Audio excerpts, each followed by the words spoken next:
They organized a surprise gathering for my 21st birthday, but there was no cake, no presents.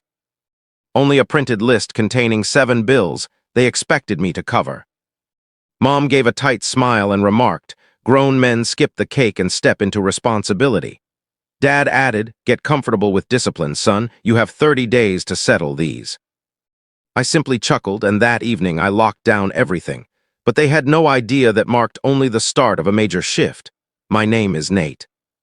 I'm 21, the eldest, the reserved one who sorts out the Wi-Fi, clears the driveway snow, and stores receipts in an old shoebox because somebody must track how the electricity keeps running. I hold a part-time job at a hardware shop and attend evening classes in accounting.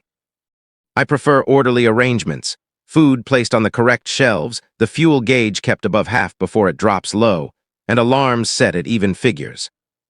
In our home, respect equals following Mom's rules, and discipline means obeying Dad's instructions. If you ask them, I'm the dependable one. If you ask me, I'm simply the background track for their choices. My sister Kayla is the main attraction. She's artistic and independent-spirited, which has usually translated to someone else covering the costs. I grew up observing the family balance sheet leaning heavily one way. When I was 15, I purchased my own second-hand phone using money earned from cutting lawns. Kayla received a brand new iPhone because girls require protection. When I was 17, I covered my prom tuxedo rental with earnings from the shop. Kayla got eyelash extensions, a tanning session, and a stretch limo because such moments happen only once. When I began college, I paid up front for my books and survived on rice and eggs. Kayla took a year off to focus on her well-being. So when Mom messaged me to be home by 6 for a surprise, I genuinely smiled. 21 feels like a significant milestone.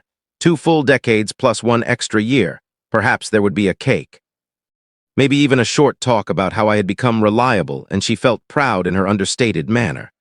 I arrived at 6:08, still wearing my red hardware store shirt. Balloons were fastened to a seat, all matching in color as if they had grabbed whatever remained in stock. A banner displayed "Happy Birthday" in plain capital letters. The table was arranged, yet the oven stayed cold. No aroma of baking filled the air, no candles anywhere. Kayla lounged on the sofa, scrolling through her phone with one leg folded beneath her. Dad stood with his arms crossed like a coach evaluating his team. "Surprise," he announced. Mom offered a quick song, then passed me a manila envelope decorated with simple clip art on the front. She had printed the heading in a bright, upbeat typeface, "Nate's Adulting Wish List." I laughed automatically. "All right, what's this about?" "Open it," Dad instructed. His voice carried the tone of someone about to score my performance. Inside lay 7 printed sheets arranged like a checklist. Water bill, cable service, family mobile plan, Dad's truck insurance, Kayla's tuition for the past 2 months of her course, Grandma's medication fund, and the HOA charge that had slipped into collections after Dad overlooked it once more. Each sheet showed a due date and an empty space beside the amount to be paid by Nate. At the bottom of the pile in bold capitals, 30 days. Where's the cake? I asked, unsure how else to react while standing there. Mom offered a strained smile. "Grown men don't receive cake. They receive responsibility." Dad nodded, looking pleased. "Get accustomed to discipline, son. You've got 30 days to pay." Kayla barely glanced up. "It's adorable," she commented, referring to the folder, "very Pinterest style." The house continued its usual hum. The refrigerator, the aquarium, the inexpensive fairy lights Kayla always left switched on. I stared at the 7 pages and saw 7 small gateways leading into my future. All now marked as my duty simply because I had reached 21. "Is this some kind of prank?" I asked. My voice emerged gently. It usually does at first. Mom tilted her head slightly. "This is love," she replied. "We support one another. You're a man now." I placed the folder on the counter beside the paper plates and plastic utensils. There were no gifts. Only a pile of napkins printed with balloons, as though the universe insisted the theme stay consistent. Dad gave my shoulder a firm pat. "Proud of you," he declared, as if he had already witnessed me agreeing to something. "Happy birthday," Kayla added, eyes still fixed on her screen. Nothing exploded in that instant. No argument. No dramatic outburst. The spark wasn't loud fireworks. It was a tidy pile of printed sheets filled with figures and a smirk regarding cake. I remained there a moment longer, sensing the familiar weight of duty settling onto me once again. The group assignment where I alone study the instructions carefully. I nodded, since nodding serves as our household language before any decision is finalized. Then I set the folder aside as though it burned my fingers and inquired, "Do we have any ice?" Kayla let out a short laugh. Mom lifted an eyebrow. Dad stated ice is meant for kids. You're a grown man now. The house kept humming. My stomach did as well. I pulled out a chair and took a seat.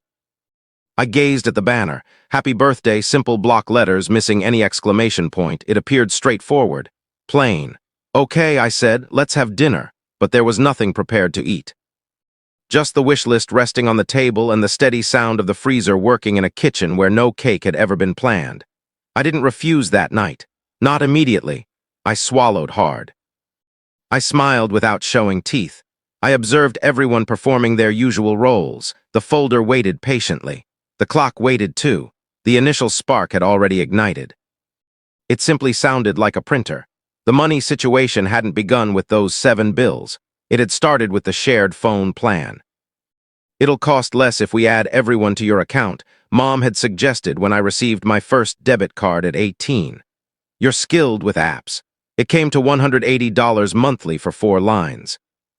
Just for now, she assured me. Temporary stretched into you're so efficient. Then Dad's truck insurance only for a short period because his card faced issues. Add $142. Then the water bill since the account login used my email address anyway. $58, then $62, then $71 once the city increased the rates. Then Netflix, although I rarely watched it. $15.49. Small items that all shared the same pattern. My name, their expenses. Kayla described money as energy. She shared quotes about prosperity and claimed the universe always provides, while sending me screenshots of overdue reminders. Can you cover it this time? She would ask. I'll send it back soon. Soon turned into never, then shifted to wow, don't make it awkward about cash. At 16, I signed my first family contract. Dad had printed it at the local library.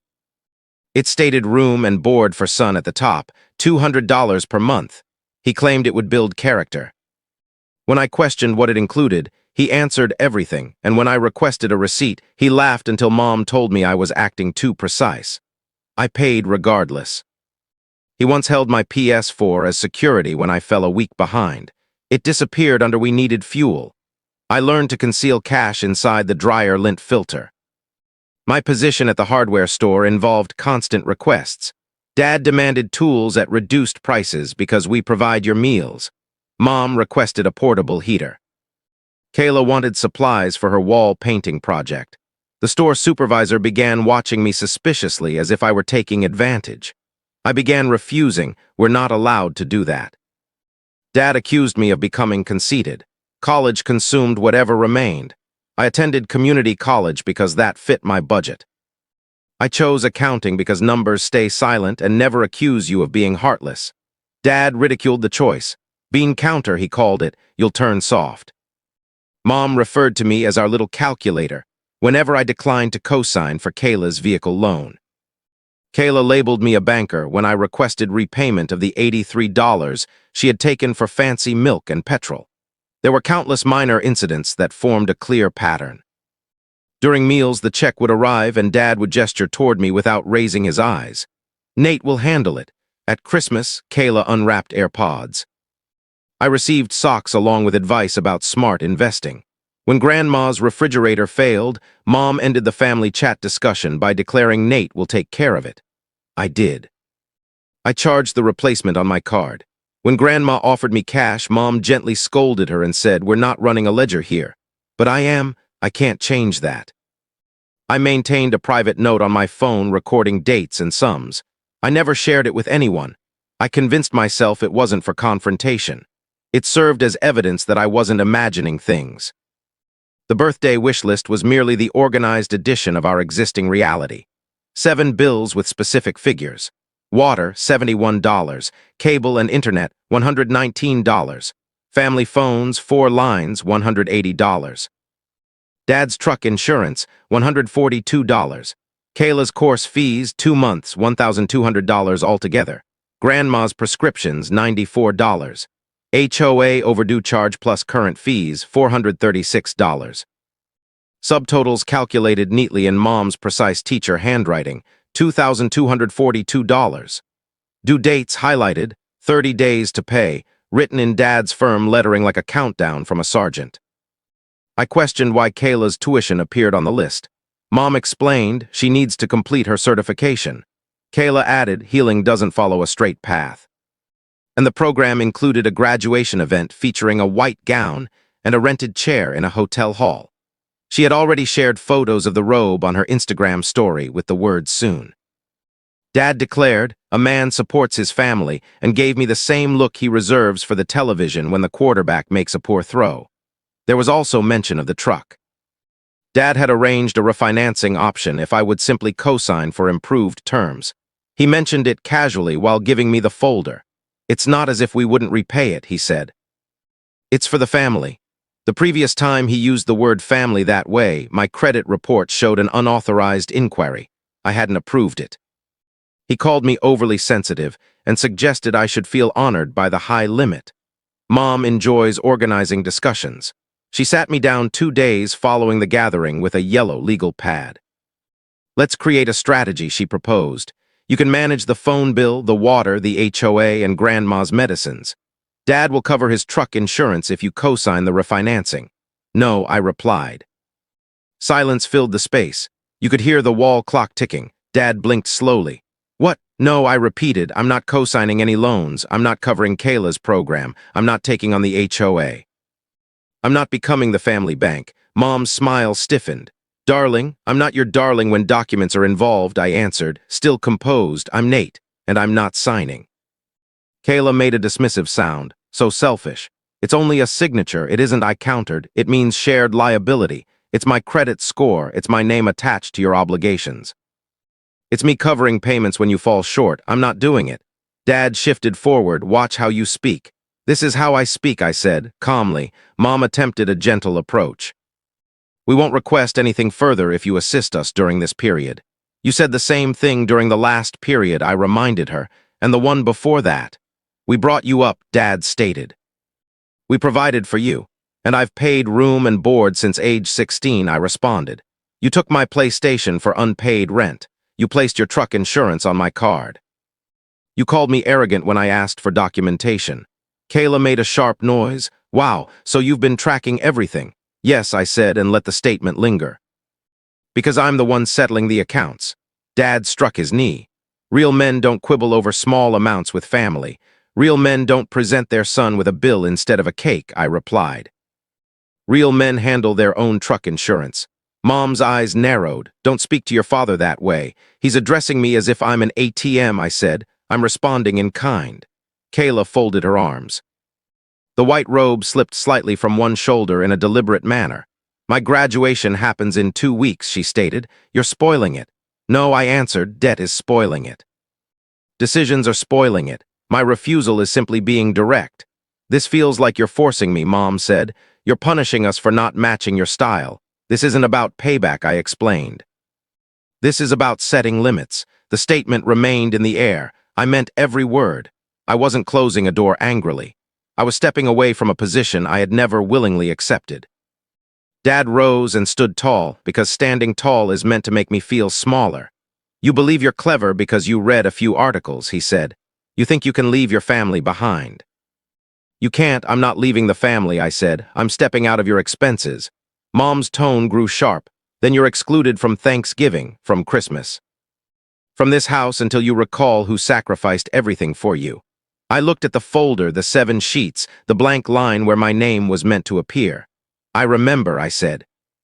I also remember the PlayStation, the room and board payments, the phone plan, the truck insurance, the occasion you used my debit card and told me I should feel fortunate to be helpful. Kayla rolled her eyes dramatically. Do you expect praise for that? No, I said. I want a clear boundary. Dad released a harsh laugh that signaled the discussion had ended for him. Boundary, he repeated as though it were a weak term. Here's a boundary for you. You still have 30 days to pay. I stood up. My legs felt steady. Here's mine, I said. No. Mom's expression twisted briefly, then tightened again. "You'll be sorry for this," she warned. "Perhaps," I replied, but not nearly as much as I regret staying silent for so long. I picked up my phone. I left the folder behind. I didn't slam any doors. I walked toward the exit. Kayla mumbled, so dramatic, as though I had overturned furniture. I placed my hand on the doorknob, paused, and glanced back. "If you need to discuss Grandma's medicines," I said softly, "contact me straight away. I'll assist her directly, not through the HOA, not the truck, not the program. I'll help Grandma. Everything else is no." "You don't decide that," Dad snapped. "I do," I answered. "It's my name." I walked out. The corridor carried the scent of someone else's meal and inexpensive laundry soap. Outside, a neighbor's child rode past on a scooter. The sky glowed pink in a predictable way, and for once I didn't feel annoyed by it. I felt, not completely liberated yet, but stable. The line had been drawn. The discussion concluded without celebration. The folder remained on their table. My name stayed with me. Later that night in my room, I sat at my desk and opened my laptop. The glow of the screen resembled a fresh blank page.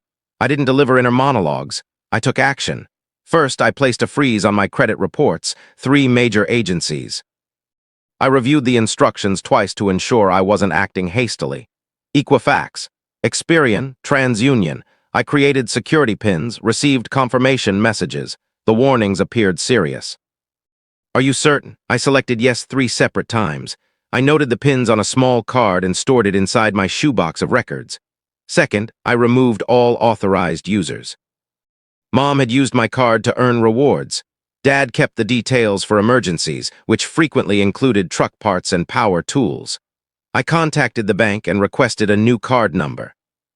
"Any transactions pending?" The representative inquired. 2, she replied. 1 at Urban Nails, 1 at Gas & Go. I instructed her to cancel the card. New one arriving in 3 to 5 business days. I activated alerts for every charge above $1. Third, I accessed the mobile account. 4 lines, single account under my name. I cleared the existing balance because I didn't wish to disconnect service harshly. Then I arranged for a plan adjustment at the end of the billing period. My line only. I sent Mom a screenshot of the transfer option and wrote, "You will need to establish your own account before the 28th. She responded within seconds. "How could you?" I set my phone screen down and continued. Fourth, I detached the water utility account. That process proved complicated because the municipal website appeared outdated. I switched the automatic payment to manual, removed my payment details, and emailed the transfer request to Mom and the HOA office's general inbox with the subject line, "Account Transfer Request." Effective immediately, I copied Dad. I printed the email, attached it to the original bill, and added it to my shoebox. Fifth, streaming services, Netflix, Hulu, Prime. I updated all passwords and signed out from every device. The downstairs television notified me that the account had been logged out. 5 messages arrived quickly. Kayla, WTF. Mom, petty. Dad, childish. I ignored every reply. It wasn't meant as retaliation, it was simply maintenance. Sixth, the fuel card Dad had opened for family needs. I phoned and canceled it. The agent asked the reason. "Because it's not my emergency," I explained. She chuckled, then cleared her throat as if she shouldn't have. Seventh, the bank account. I transferred my savings of $5,320 to an online bank with a modern-sounding name. I enabled 2-factor authentication everywhere and replaced my old email password, the simple one I created at 14, with a complex string. I created a spreadsheet named Exit with 4 columns. Account, action, date, confirmation. I updated it with each step completed. It felt like constructing a modest vessel while the current shifted. Click, confirm, record. Click, confirm, record. My phone buzzed constantly with increasing notifications. 12 missed calls, 19:31. The family group chat overflowed. Mom used complete sentences, including my full name. Dad used brief, capitalized messages. Kayla shared a solid black image on her story with the text, "People reveal their true character when you need support." Her followers responded with heart emojis. I felt empty at first, then guilty for feeling empty.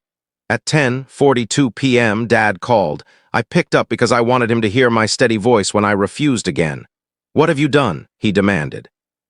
"I protected my credit," I answered. I removed my payment methods. I stopped covering services I don't consume. You froze your credit, he said, as though I had damaged his vehicle. Have you lost your mind? No, I replied. Keeping my mind means refusing to hand you the pen. This creates tension. It's simply organization, I said. If you want your own plan, create your own plan. If you want your own truck insurance, pay for it yourself. We're your family. You are, I agreed. You are not my lenders. He ended the call abruptly. Mom called moments later. I let it ring through to voicemail. Then Kayla. Then Mom once more, then an unknown number. I activated Do Not Disturb for everyone except Grandma. Grandma messaged at 11:05. Honey, are you all right? Love you. I returned her call. I assured her I was okay. I told her I would handle her prescriptions personally. No intermediaries, no promises of repayment. She replied, all right, dear, in that knowing tone she often uses. I slept, not deeply. Awake at 2:13, then 3:27, the sort of night when your thoughts replay a conversation you already walked away from. By 7 o'clock, 43 missed calls. At 7:15, loud knocking like a scene from a crime show.